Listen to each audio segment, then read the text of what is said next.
nañ leen mbokk internet Medina TV HD comme ni ñu ko daan defee rek saa su ne tey yéen ngi seen émission doomu Medina tey ñu am mbégte contentement di dalal benn doomu Medina ñu koy wax Khadim Ndiaye xanaa ñu bàyyi leen ngeen nuyoon teg moom su ko defee ñu gën a xuus ci biir Khadim ñu ngi lay nuyu. maa ngi leen di fay asalaamaaleykum. waa Medina TV. maa ngi leen di dalal di leen nuyu bu baax. di leen remercier si seen déplacement. mën nga ñuy wax tey kan mooy Khadim Ndiaye. waaw Khadim Ndiaye benn doomu Medina la. juddoo Medina. yaroo Medina. à la rue 39 angle 22. jàngee aussi Medina. ci école primaire bu ñuy wax Alassane Ndiaye di Alou. le grand journaliste. ma nekk foofu suma primaire fa laa ko passé. après suma secondaire je l'ai passé en CS Médine. noonu ma yaroo Medina nag yaroo fa ba xàmmee. jàng fi lu bari. mais nag il se fut un moment ñu déménager.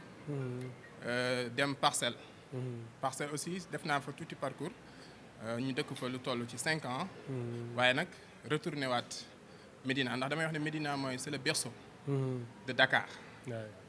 kooku daal ci gàttal mooy Khadim nekk ku simple doon taalibe du ndongo boo xam ne ndongo laa di taalibe waaw loolu daal xam naa loolu laa mën a gëm wax ci Khadim. mais sa fréquentation étant jeune à Medina. bon question boobu dina ma neex lool. parce que ku ne xam ne Medina dafay quartier bu neex. bu fi juddoo màggee fi. da nga fi amee xame. te xame yi ngay xam dañuy nekk ñoo xam ne say morom lanu. waaye say mag lanu. waaye aussi say rakk lanu aussi. sama cursus nag à l'école Médine. am naa fa xarit yu bëree bëri. jàng naa aussi ci mbedd bi lu bëri. après suma éducation de base. boo xam ne sumay parents d'ailleurs ma leen di nuyu de passage. suma papa ak suma yaay. maa ngi leen di ziar bu baax. di nuyu suma soxna. ak aussi suma doom sëñ Fallou. maa ngi ko bàyyi kër ga. ak suma goro yi ma nekkal fii zone de captage. bon loolu mooy sama cursus ma jóge fa dem secondaire. jóge secondaire aussi dem Delafosse. jàng fa sama cycle secondaire. noonu ma def quelques formations. jóge foofu nag si la yàlla def ma am lu bari lu ma jàng comme question bi nga ma posé. jàng ci Medina lu bari sumay frères sumay xarit. jàng ci sumay grand yu ma yar. jàng lu bari daal. lépp lu xale bu góor di jàng rek ci goxam. jàng naa ko biir Medina ndax ku ne xam ne ne Medina macha allah ndaanaan yëpp fi nañ sokkee ko. Khadim yan souvenir ngay amaat ci Medina.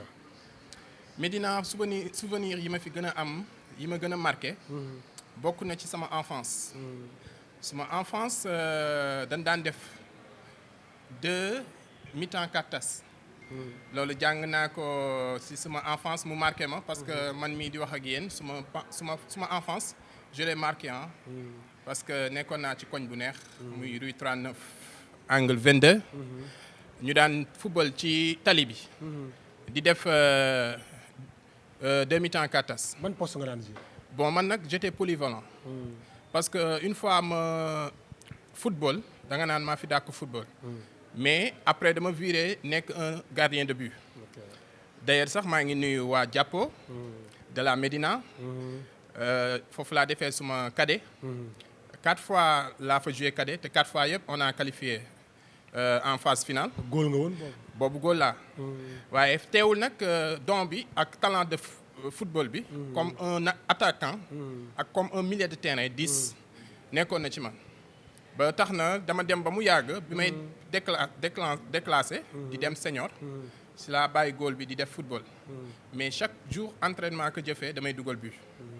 mais Khadim ku wax enfance bi naa am ay jaar-jaar ay dem tàngana ay dugg dem marché am jaxase fii dugg fii nan ngeen ko daan dundee. waaw ni ñu ko daan dundee li ma ci gënoon marqué. xam nga man nag lu ci bëri suma yaay dafa ma yaroon nag. dama ko ragaloon bi ma nekkee xale. dama daan peut-être sàcc di génn rek. daw football comme ni ko ñëpp di defee. balay timis ma dugg siwaat ci kër gi. daaw ma bëgg mu gis ma ci timis ci mbedd quoi. mais li ma gënoon marqué daan nañ dem chantier. waa Medina xam nañ li may wax daan nañ dem chantier. Fass di football foofu Grand Camp. daan nañ dem aussi Kondir am na côté Fass bi ay conduire yoo xam ne daan nañ fa dem di tëb. foofu sax d'ailleurs fa laa jàngee ay tëb. daan tëb ci conduire yi daan nañ dem géej aussi. daan nañ dem géej ànd ak suma copains yi.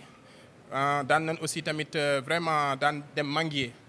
manguier daan nañ fa dem di yéeg ci garabu mango yi xam nga comme bon tout. mën nga ñu citer sa quelques amis d'enfance. waaw suma amis d'enfance yi nag su ma leen doon wax tey duñu jeex. avant ñi nga xamoon si ngeen gënoon am link beeg ñoom si ngeen dem boo nee manguier ay mango wala école.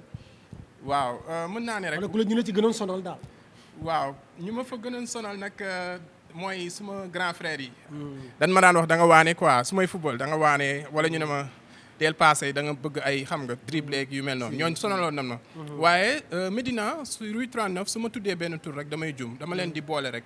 ñoom ñëpp ñoom vraiment marqué nañ ma. mooy rue 39 suma enfance. commencé ko suñu kër parce que c'était une këru famille la woon quoi. fa laa juddoo y avait vraiment les jeunes comme sumay morom sumay mag sumay frères comme këru famille rek. macha allah day bëri xale. ñooñu marqué nañ ma. sumay xarit lañu woon. ma génn ak ñoom ci mbedd bi aussi nekkaat ak ñoom foofu ñu passé fa des moments inoubliables. vraiment ay moments yu neex ay moments de folie reetaan kaf forêt le soir ñu def nuit blanche.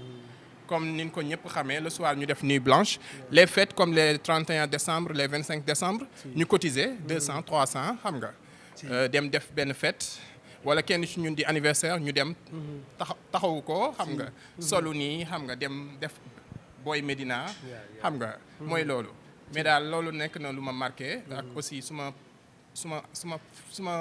enfance sumay xarit ñooñu laa mën a lim muy waa 39 waa rue 41 dañ daan football you know 41 ak 39 tey ñooy football ak waa Fass ay tournois. est-ce que Khadim daan na fréquenter soirée yi. bon soirée yi xam nga Médina boo fi dëkkee da ngay nekk koo xam ne doo am complexe. maanaam complexe du nekk ci yow. parce que da ngay juddoo ci dëkk ci quartier boo xam ne. bon li naan dëkk boo demee fekk ñëpp di def dara. da ngay def noonu. ci loolu laa yaru nag ñu nàndal ma lu bari soirée yi daan naa dem. comme ni ko xale di ko defee.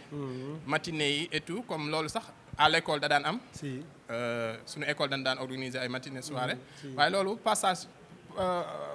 passage la boo xam ne. xale bu nekk jaar na ci. waaw li naan boo màggee xàmmee. mais xale bu ne jaar na ci mais man nag dama daan am peut-être tuuti kersa daal. pour def yenn am na woon na ñu ci noo xaman ñoo daan neexal groupe bi. loolu groupe bu nekk am na ko ñoo daan neexal groupe bi xam nga. mais man j'étais un peu timide. bi ma nekkee xale ah.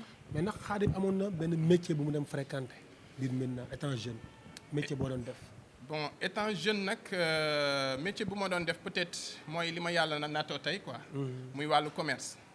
muy jaay parce que dama daan aider suma yaay. daan ko peut-être bu amee quelques marchandises wala mu bëgg créer benn business.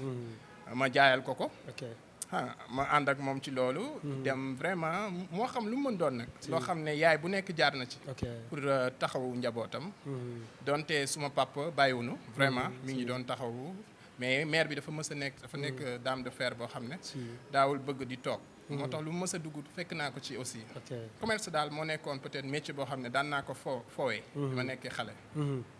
kon Khadim wax nga sa jaar-jaar biir Médina. ñu koy rafetlu tamit bu baax a baax. comme tout un jeune médinois noonu lay doxee. Khadim lan moo causé tey sa voyage dem États-Unis. bon sama voyage nag li ko causé avant tout c'était un rêve.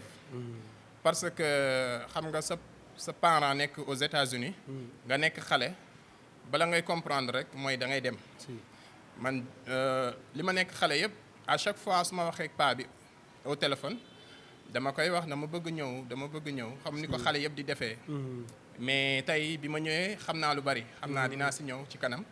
mais daal étant jeune li ma gën a poussé peut-être ma bàyyi woon loolu xel. mooy que déjà sama pap mi woon foofu. te man maay taawam bu góor. daan naa xalaat que ne un jour incha allah yàlla bu ko dogalee. ndax tukki yàlla moo koy dogal. yàlla bu ko dogalee incha allah dinaa mës a fekki ko foofu. waaye nag à chaque fois li may wax rek mooy jàngal ba am sa bac. waaw moom ultimatum boobu la ma tegaloon. may góorgóorlu nag di jàng xam nga tey buñ la diggee voyage di nga góorgóorlu. loo mën a def pour am décrocher diplôme. wala wane benn loo xam ne peut-être dina tax ñu yóbbu la. waaye loolu yëpp day fekk nag yàlla dogal ko. parce que bi mu jotee aussi tamit suma papa vraiment dafa def le bon choix. mooy teelu ñu yóbbu parce que dafa bëggoon ñu gën a yeewu fii. am éducation de base jàng fi sunu diine. jàng fi alxuraan xam sunu diine. jàng fi aussi tamit sunu lépp lu war daal suñu aada ak suñu cosaan. nga xam ne bu ñu demoon tey du ñu déraciné wu.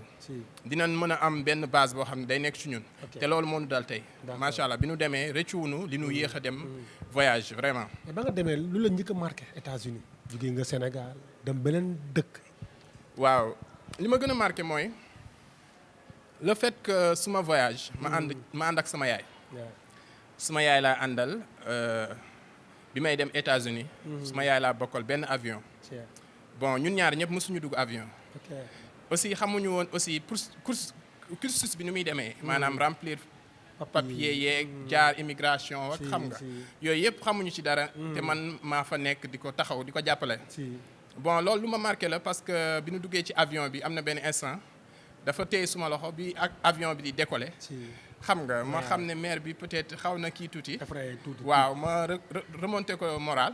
ñu kii après noonu ñu ànd ba wàcc biir New York. sunu papa jël si ñu ci JFK. John Fitzgerald Kennedy Airport. foofu la ñu wàcc ma seen suma papa. le fait que ma seen ko nag mu taxaw noonu ci weñ yi di ñuy xaar. ak ni ma ko langaamoo noonu loolu lu ma marqué la quoi. waaw paa bi dafa duré wala mu ngi doon dem di ñëw. bon paa bi dafa duré parce que paa bi mën naa ne ci ñi njëkk dem voyage waxuma sax Amérique mais paa bi dafa mës a gëm boppam. mën nga ñu fàttali turu paa bi. sama papa mi ngi tudd Mambay Ndiaye. waaye Ndiaye Talla Bakar Kodou. d'accord. maa ngi fàttaliku. si ay anecdotes yu nu sunu yaay daan nu nettali ci suma pap voyage am mi ngi ko démarré. à bas âge. waaw boobu vraiment mën naa ne ñun suñu âge sax boobu amuñu ko. boobu gën na nekk tout tànk dem ci dëkk yi en France vraiment en Italie def na presque dëkk yu bari. mais Amérique boobu mu dem vraiment duré na fa. waaw duré na fa parce que mooy suñu dem ñun. bi ñu ko fekki foofu. boobu fekk na yàgg na fa vraiment daan na dem di ñëw nag. surtout les fêtes de Tabaski. Khadim sa première arrivée aux États-Unis nan nga dundee loolu. bon ni ma ko dundee nekk na lu neex. parce que rêve la boo xam ne réalisé wu na déjà. bon ànd gi ma ànd aussi suma yaay. lu ma neex la. wàcc gi ma wàcc biir New York nag aussi tamit neexoon na ci man. ak le fait que bi ñuy dem ci kër paa bi yoon bi ni ma doon xoolee les métros. ak les yellow cab yi taxi yi xam nga les gens y avait vraiment beaucoup de races li ñu naan United States dafa dajale daal monde entier y a les noirs les blancs y a les jaunes maanaam xeet bu nekk daal tous les couleurs ñi ngi Amérique loolu marqué woon na ma ak le fait que ñuy dox ci tali biir New York mu nekk loo xam ne rêve la woon boo xam ne peut-être il s'est réalisé loolu laa ci mën a wax. ban métier nga njëkk a mën a foofu. bon une fois ma yegg nag man dama dem rek enchaîner quoi. waaw dama dem rek enchaîner école. waaw dama dem tooguma vraiment ma dem high school. bon parce que j'avais un talent basketteur laa woon fii nekkoon naa équipe Jaraaf. ak comme sànq maa ngi lay wax man polyvalent laa. mën naa basket comme football. gardien de but laa aussi. d'accord. te aux États-Unis joué naa fa tuuti football américain quoi. you know léegi bu ko defee man bi ma yeggee dama jubali high school quoi. pour décrocher suma diplôme. parce que foofu soit da ngay am sa high school diplôme. wala nga am sa GED ah si ngay mën a amee peut-être yenn possibilités yi pour dem université. boo ko présenté mën nga am yeneen possibilité pour dem université yeggali sa jàng. moo tax dama ñëw une fois rek paa bi yóbbu ma. high school. ma dem foofu am benn coach. basket bu ñuy wax coach strong moo doon sama coach basket dafa ma gis rek ak sama taay mu ne ma where you from ma ne ko am from Africa mu ne ma what part ma ne ko in Sénégal mu ne ma wow you very tall mu ne ma dama njool quoi ma ne ko waaw man nag d'ailleurs man damay basket mu ne ma ah ça fait le coup parce que man dama doon recruter noonu mu yóbbu ma ci campus bi fa laa logé dëkk ak américains yi foofu y avait 4 personnes ci suma chambre ñun ñëpp ay teammate ay ñoo bokk équipe daal d'accord léegi loolu laa njëkk mëne foofu fa laa nekk jàng fa lu bari nag parce que da ngay def étude et sport may def étude sport samedi ak dimanche laay dem suñu kër mais tous les jours du lundi au vendredi dama koy passé foofu nga xam ne mooy biir campus bi d'ailleurs sax fa laa jàngee lu bari non tur bi ngeen di gis Hakim bi foofu la jógee Prince Hakim muy un prince à New York de Eddie Murphy nan doon seetaan benn jour rek ñu ne ma you from Africa ma ne la ñu ne ma you Prince Hakim tuddee ma film bi noonu mu nekk suma surnom ba mu law mais loolu laa fa def fa office administration jàng fa IC3 Word Excel PowerPoint Access jàng fa business management jàng fa vraiment pas mal de choses jàng fa computer science jàng fa lu bari daal ba génn foofu dem université jóge université bu Middlesex College benn collège boo xam ne c'est pour les femmes et les hommes ñu nekk foofu di jàng def fa 2 ans ma jóge foofu dem nag Rutgers dem naa fa école bu siiw la université bu siiw boo xam ne Gorgui Sy Dieng wala boog Hamady Ndiaye bu Sénégal international basketteur pivot foofu la génnee ma koy nuyu de passage suma xarit la léegi nag bu ko defee loolu laa def foofu suma première année yi quoi ba génn fa dem université d'accord te Khadim pour bref rek jaar-jaar bi foofu macha allah mais nga ñëwaat Sénégal retourné ne damay dem investir sama dëkk loolu ci poussé waaw avant may ñëw foofu daan naa ñëw di dellu ok parce que maa ngi voyagé en 2009 2009 laa voyagé mais 11 mois rek laa def ma ñibbisi parce que boobu début bi neexoon na mais boo toogee 5 mois 6 mois da ngay namm Sénégal xam nga fenn du Sénégal waaw rawatina nag nga juddoo Médina am ay xarit ay copains ak sa famille bi nga bàyyi ginnaaw say frères ak say sœurs may ñëw di dem daaw ma yàgg quoi en 2012 ma ñëw si la takku soxna muy sama soxna ma koy nuyu de passage soxna Ndioro Ndiaye maa ngi lay nuyu chéri Hakim léegi loolu fort la waaw léegi noonu ma delluwaat bi ma delluwaatee man continuer sumay études ak sumay business ba vraiment en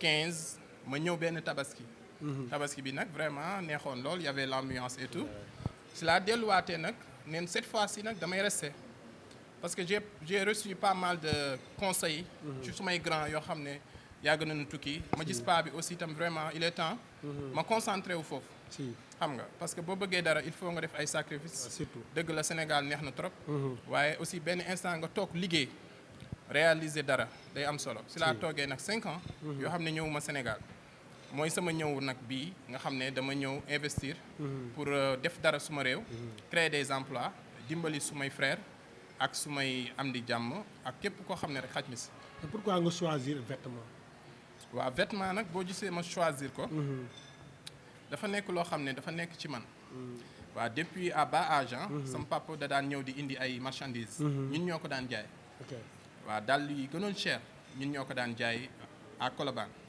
à la Colobane léegi am na yaa grand marchand ay nit personnalité yu nekkoon Colobane yoo xam ne c'est des grands commerçants mel ni ay ñoom Modou ñoom Bour ñoo leen daan jaay marchandise Jason Kidd maa ngi fàttaliku bi mu njëkk génn paa bi moo ko njëkk indi fii Pippen 7 Jordan Gary Payton Pippen yooyu Carbone dàll yu rafet yooyu Sebago Timberline yooyu yëpp paa bi da ko daan indi ñun ñoo ko daan teg ci marché bi mais ñun buñ daan dem maak suma frère Mor maa ngi koy nuyu de passage mi ngi en Paris en France ñoo daan solu ba jekk jël marchandise yi dugg ak moom ci town bi di ko jaay dugg maquette dugg ci suñuy nit yi nga xam dañu bëgg lu baax di leen ko jaay ak suma benn cousin Baye Mor ma koy nuyu de passage ñoo daan ànd di dem ak suma benn copain aussi Lich Ablaye ñoo daan dem di dóor affaire yi quoi noonu si laa commencé am feeling bi di solo nank paa bi bu musaan ñëw nag beral ma loxo nag comme may taawam bu góor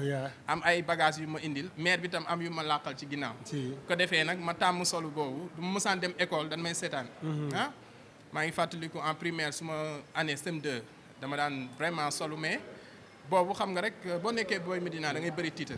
tem 8h jot sax xam nga ma xaw a tardé lu yooyu. bàyyi 8h05 yooyu ma dugg classe. pour toj classe bi ah. yooyu noonu nekku ci man noonu mais yàlla di def may dem ci loolu. dem ci loolu ba benn instant nag si laa commencé nag xam liy ànd ak lu àndul.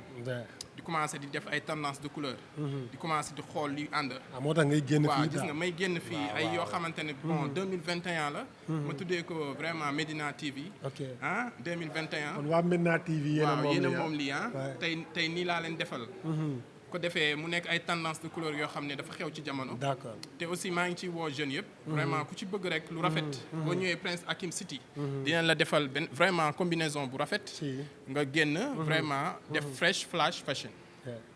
xaaral ñett yooyu nga xam ne fresh flash fashion mën nga ñu décortiquer tuuti rek ñu xam. waaw brièvement fresh flash fashion dafa nekk loo xam ne peut-être mode la. mode la boo xam ne maa ko créé. xam nga dans la vie il faut créer sa yëfu bopp quoi. bon fresh dafay loo xam ne. lu fresh lu bees quoi loo xamante ne lu bees la. ndax lu may jaay fii lépp lu bees la. bon moo tax ma wax fresh.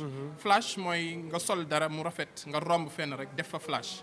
mi ngi mel ne lampe bu romb benn.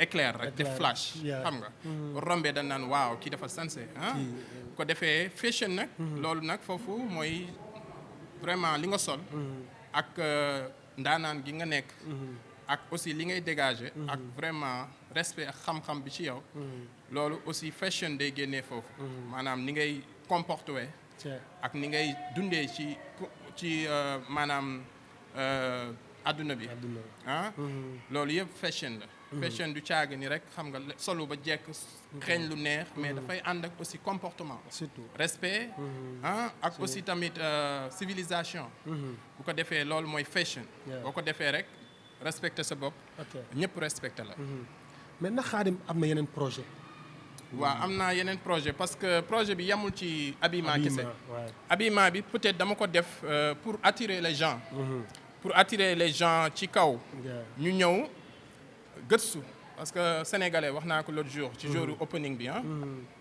sénégalais rawatina vraiment doomu Médina dañu bëgg sanse ba tax na tey boo leen ci woowee dañuy gaaw ñëw mais benn politique la boo xam ne dama koy def pour jox leen li nu moom parce que sanse Sénégal ku ko wax ne sanse ku ko wax ne lu rafet ak lu baax te xam nañ lu baax boo jaay lu baax di jaay lu rafet bon quel que soit le prix Sénégal dañ koy jënd léegi nag si laa leen woo ci loolu mais nag rax si dolli ma am suma benn projet boo xam ne c'est en long terme yamuma ci habillement kese mais sama bureau maa ngi fay liggéey lu jëm ci boo xoolee logo bi ci kaw bureau bi da ngay gis ñu def ko BMHR muy BMHR kooku suma projet de long terme la maa ngi koy nag togg nànk-nànk di ci ànd ak ñu ma ci war a àndal defaale ci tamit benn slogan boo xam ne maa ngi ko jëlee ci daayira bi ma yaroo parce que lu ma fi wax nii yaa sànq yëpp suma enfance la waaye dem naa ba si sama biir enfance maanaam yàlla aussi dogal ci man ma jaar ci ay loxo kilifa li naan nit ku nekk mënoo ñàkk wasila bu lay defar ci yàlla defar say jikko yar la ci yàlla xamal la sa borom jaar naa ci loxo yu sell yoo xam ne maa ngi koy nuyu ci suma sëriñ suma sang Cheikh Moussa Touré moom Cheikh Moussa Cissé ñambe borom daaru nga xam ne sama xamee ak moom mi ngi jaar ci suma benn waa classe sànq wax naa ko sànq sama enfance jaar naa CS Médine suma secondaire foofu laa ko defee ma rencontré aussi suma benn ami de classe bu ñuy wax Yaya nekkoon suma xarit tey ji Yaya boobu ñu koy wax Yaxya tey moo ma dugal ci daayira Maslakul Huda falaa dem jokk ci sëriñ bi jaaraat beneen tamit façon bu bokkul ak li ma nekkoon xëy na démb nekkoon naa koo xam ne xale laa am naa jaar-jaar waaye tey maa ngi ci ay loxo ñu yar ma ci loolu bi ma demee nag ba yaru ba xam ba xàmmee ñu def si man xam-xam sellal suma xalaat sellal suma xol sellal sumay jëf ba nga xam ne set naa ci laa jël nag rendre leen hommage jël Maslakul Huda bi nga xam ne mooy turu daayira bi boole ci sama ñaari création comme boo xoolee ci logo bi M ak H bi Maslakul Huda lay signifier waaye B bi nga xam ne moom laa ci dolli ak R bi dama wax ne comme Maslakul Huda mooy soobuwaayu njub noonu la ko sang bi vraiment tuddee muy képp kuy wër njub di wër yoon bu lay jëmale ci yàlla muy yoonu siraatal mustaqim maslakul xudaa loolu la woote yoonu njub yoonu siraatal mustaqim léegi nag BMHR bi am mën nga wax ne maslakul xudaa rek yem foofu mais man aussi dama ñëw dolli ci tamit suma loo xam ne man maa créer benn bureau boo xam ne c'est pour créer des emplois def bring me to the horizontal road en anglais laa ko def muy BMHR bring me to the horizontal road te boo koy firi ci olof mooy teg ma si yoonu njub ndax horizontal mooy lu jub loo xam ne mooy yoon boo xam ne nii la def bon kon ba léegi maa ngi ci contexte boobu muy bring me to the horizontal road kon bee bi damay wax ne lépp lu jëm ci bâtiment incha allah ñi ngi ñaan yàlla bu ànd ak ndogalu yàlla ñu mën ci dugg góorgóorlu ci woo ci jeunes yi képp koo xam ne yaa ngi yëngu ci bâtiment nga ñëw ànd ak ñun ci projet boobu ñu branché la ci ay code ànd ak ay partenaires liggéey ci lu jëm ci loolu ndax jamono dafa toll foofu beneen bi di multiservice muy M bi multiservice nag dafa laal domaine yu bëree bëri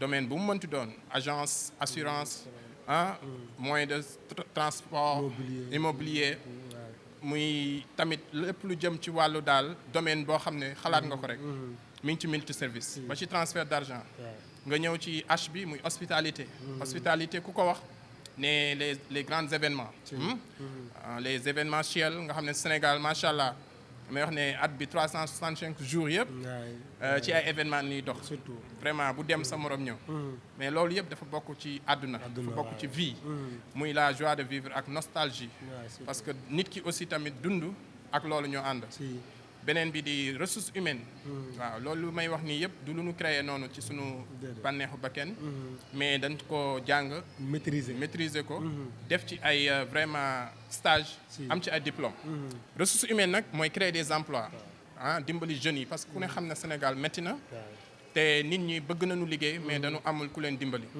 ñun nag bu yàlla dogalee ñu génn ba am as tuut bu ñu xam ci xam-xam pourquoi pas ñu ñëw investir ko suñu dëkk partager ko avec les jeunes comme ñun ay jeunes nañu ñu dimbali les jeunes loolu moo ñu poussé ñu defaat projet boobu boole ko ak projet bi kon mu mel ni bii mooy projet boo xam ne peut-être dafa jëm ci habillement waaye projet bi en tant que tel dëgg mooy bii nga xam ne mooy sama bureau foofu daal la liggéey bi nekk Khadim mu ngi duñu terminer sans wax ci la jeunesse médinoise tey nan nga gisee jeunesse bi ak tey ban ñaax nga leen di defaat tey waaw jeunesse bi avant tout dama leen di nuyu bu baax vraiment di leen encourager parce que du ma ne jeunesse Médina kese waaye jeunesse Sénégal mais jeunesse Afrique en particulier ndax tey jeunesse dafa nekk loo xam ne lu am solo la ndax àdduna jeunesse yi ñoo ko yore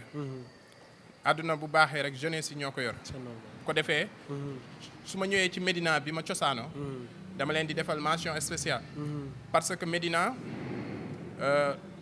vraiment yaru nañu teey nañu am nañu respect ci mag parce que mag boo ko respecté rek vraiment loo bëgg ci àdduna yow jeune bi di nga ko am te Médina gis naa ne xale yi yaru nañu bu ñu rombee dinañ ormal mag dinañ ko jox respect bu doon mag buy jéggi sax ci tali dinañ bàyyi lu ñuy def jéggi ko ba mu dem ñu yeggale lu ñuy def ak aussi itam ci côté comportement ils sont civilisés te vraiment bu ñuy wax nante rek waaw ñëwal Médina comme yow waaw gis nga vraiment xam nañ lu baax bëgg nañ lu baax xam nañ lu rafet civilisé nañ yërëm nañu aussi la nga xamante ne mooy doomu aadama ndax Médina mën nga am problème ñëw fii vraiment ñu taxaw la say grand yoo xam ne ñu ngi fi du ma cité sax ñoom Abdoul Fattah vraiment suma grand yi suma nijaay yi ñoom Amadou Diop vraiment ñoom baan nga xam ne vraiment ba léegi ñi ngi may taxawu suma cousin yi ñoom Baye Mor et tout Mor suma frère wax naa ko léegi mi ngi France ñooñu daal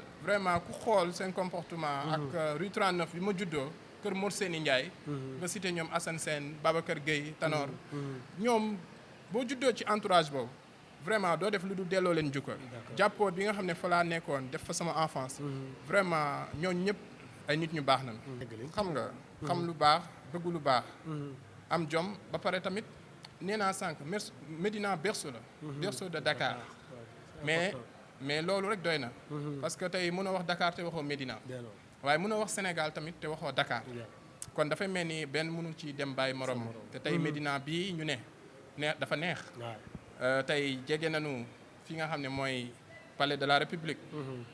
jege marché hebdomadaire bi. jege Colobane jege Sandaga. jege vraiment ville. ak mairie bi. vraiment lépp looy ut daal ci Médina dama koy tuddee comme New York rek. Médina dafa mel ni New York. moo tax daal bëgg nañ Médina un jour mu mel ni comme New York. parce que même vraiment kii bi la quoi. même tracé bi la. ak vraiment ni ñu jegee la corniche. des Almadies vraiment même chose la quoi. Khadim sa mot de la fin la. bon sa mot de la fin. mooy tey di leen remercier avant tout. di leen sant ci seen déplacement. parce que li ngeen di def day wane ne vraiment toogoo leen. ñu am jom ngeen yéen a ngi liggéey. te li ngeen di def am na solo. fekk ñu mel ni ñun ngeen wane leen. ngeen lancé leen. nit ñi xam leen. loolu awma seen fay. waaye itam du ma tëj tey te santuma aussi suma parents yi. gërëm leen ñaanal leen ñu yàgg fi te wér. waaye tey émission bi dama koy defal spécial madame Ndiaye. ndax keroog dama def ouverture bi. vraiment ñu laaj ma ci suma enfance ak suma fu ma jaar-jaar ak bis bi ma jagleel woon ko suma parents yi nee naa ko bis boobu suma yaay ak suma papa ñoo ko moomoon c'était unique waaw ñooñu tey ñoo moomoon bis bi moo tax déggoo woon ma tudd kenn ndax dama leen doon delloo njukkal sumay parents yooyu di leen ñaanal bu baax bu ma jógee ci loolu nag tey suma mot de la fin mooy di nuyu soxna Ndioro suma soxna. madame Ndiaye sama doomu baay la. waaw sa doomu baay. kooku di ko bisu di nuyu suma doom sëñ Fallou. maa ngi ko bàyyi kër ga. Fallou Galas. moom laa ko tuddee sëñ Fallou. suma goro yi nga xam ne ñoom laa nekkal fii zone de captage. di ci jiital Mamadou Doucouré. ñu koy wax tonton vieux. di ko nuyu bu baax. di paa bu baax di suma papa. ak suma goro Ndeye Khady Ndiaye nga xam ne comme sama yaay. vraiment laa koy xoolee mu may xoolee bëtu doom moom tam. ak suma fans club bi nekk Castor ñoom Daba Ndiaye ñoom maam Khady vraiment ñoom ñëpp daal su ma limee juum. dama fa am benn fans club dañ maa bëgg. te yàlla tax ay bàjjenu Ndioro nanu. vraiment su may xarit nan maa ngi leen di nuyu vraiment. di nuyu aussi tamit suma nit yi ma nekkal fii. xale yi nga xam ne boobu ba léegi ñi ngi may jàppale. depuis day one ñi ngi fii vraiment di sonn. te xooluñu ci dërëm seen doole lañ ci def ak seen expérience. ak suma mbokk yëpp. Fata mi nga xam ne fi la yendu tey ak monsieur Ban. maa ngi koy nuyu di ko sant. ci déplacement bi ak aussi promotion bi mu may defal depuis le début. ak fii ma nekk tam nga xamante ne mooy centre commercial waa Kër Khadim. nekk fii ci avenue Blaise Diagne. en face dibiteri Alla Seck Dakar Plateau. waaw comme ni nga ko waxee léegi suma mot de la fin loolu la di sant ñëpp di gërëm ñëpp vraiment di def tàggoo boo xam ne bon maa ngi jiital kilifa diine yi kilifa aada yi jiital ci sunu sëriñ Mountakha Mbacké Bassirou yàlla na fi yàgg te wér ak sëñ Cheikh Jëmb Fall nuyu tamit sunu wasila Cheikh Moussa Touré yàlla na fi yàgg te wér moom Cheikh Moussa Cissé ñambe daaru di nuyu suma sëriñ papa sëriñ Abo Mbacké yàlla na fi yàgg te wér ak kilifa diine yi kilifa aada yi ak vraiment ñu baax ñi ci réew mi di ñaanal réew mi ak ñu baax ñi fi nekk tamit di liggéey ngir réew mi te aussi di nuyu son excellence monsieur le président de la république monsieur Macky Sall ak soxna Marème Faye ak tout le gouvernement Sénégal ak aussi vraiment ñi nga xamante ne tey ñooy artistes yi maa ngi leen di nuyu di leen ziar ñoom ñëpp ak ñi yënguti ci wàllu sport vraiment maa ngi leen di boole cant gi ak ngërëm li yéen nag mention spéciale Médina TV ca kaw ca kanam ci lu baax jërë ngeen jëf maa ngi leen di sant di leen gërëm di leen baalu àq nag lu fi dëng ci kàddu yi ngeen xam ne ci doomu aadama la ak sunu matadi waaye lu fi baax rek ci yàlla la ñu ngi koy sante borom bi tabaaraka wa taala di wax allahumma salli ala sayyidina muhammadin wasalim jërë ngeen jëf. l'émission tire à sa fin ya ngeen nekkoon seen biir émission doomu Médina ñu amoon tey mbégte ak contentement di dalal Khadim Ndiaye nekk doomu Médina wax na jaar-jaaram biir Médina yàlla defoon mu génn dem États-Unis ñëwaat na investir na fii tey Khadim Ndiaye Prince Hakim yéen a ko gis ni habillement yi lay liggéeyee nii lay demee saa su ne seen biir émission doomu Médina ci biir Médina TV HD jërë ngeen jëf ci beneen émission. Yep.